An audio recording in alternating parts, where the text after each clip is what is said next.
অবশেষে আলুসহ বিভিন্ন সবজির মূল্য বৃদ্ধিজনিত পরিস্থিতি নিয়ে আজ মঙ্গলবার বিকেলে নবান্নে বিশেষ বৈঠক ডাকল রাজ্য সরকার। সরকারি সূত্রে জানা গিয়েছে, মুখ্য সচিব বিপি গোপালিকা সহ শীর্ষ আধিকারিকেরা বৈঠকে থাকবেন।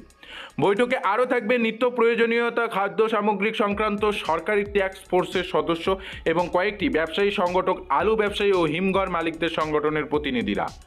সম্প্রতি বিভিন্ন সবজির দামে কিছুটা ঊর্ধ্বগতি দেখা যাচ্ছে। সরকারি সূত্রে খবর, দাম বৃদ্ধির বিষয়টি ছাড়া ভিন রাজ্যে আলু পাঠানো নিয়ে বৈঠকে আলোচনা হতে পারে। রাজ্যের বাজারের দাম বেড়ে যায় ভিন রাজ্যে আলু পাঠানোর উপর কিছুটা নিয়ন্ত্রণ আরোপ করেছে প্রশাসন। উড়িষ্যা, ঝাড়খণ্ড, আসাম ও বিহার সীমান্তে আলু বোঝাই লড়ে আটকে দেওয়া হচ্ছে বলে অভিযোগ করেছে ব্যবসায়ীরা। বিষয়টি নিয়ে আলু ব্যবসায়ী সংগঠন ও প্রশাসনের মধ্যে বেশ কিছুদিন ধরে টানাপোড়েন চলছে। কয়েকদিন আগে হুগলি সিঙ্গুরে আলু ব্যবসায়ী সংগঠন নেতাদের সঙ্গে রাজ্যের দুই মন্ত্রী প্রদীপ মজুমদার ও বেচারাম মান্নার বৈঠক বসেন, কিন্তু তারপরেও ভিন রাজ্যে আলু পাঠানো নিয়ে অচল ব্যবস্থা কাটেনি।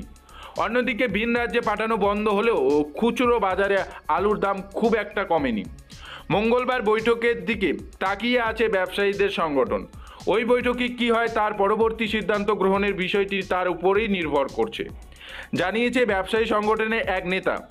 তাদের বক্তব্য, হিমঘরে এখন 37 লক্ষ টন আলু মজুদ আছে। এর মধ্যে ডিসেম্বর পর্যন্ত রাজ্যের চাহিদা মেটাতে প্রয়োজনীয় 19 লক্ষ টন আলু, ফলে 13 লক্ষ টন আলু ভিন রাজ্যে গেলে কোন সমস্যা হওয়ার কথা না। তাই ভিন রাজ্যে আলু পাঠানো না গেলে নম্বরের হিমঘর বন্ধ করার সময় প্রচুর আলু পড়ে থাকতে পারে। ব্যবসায়ী সংগঠন ইতিমধ্যে সরকারকে 25 টাকা কেজি দরে আলু সরবরাহ করার প্রস্তাবও দিয়েছে।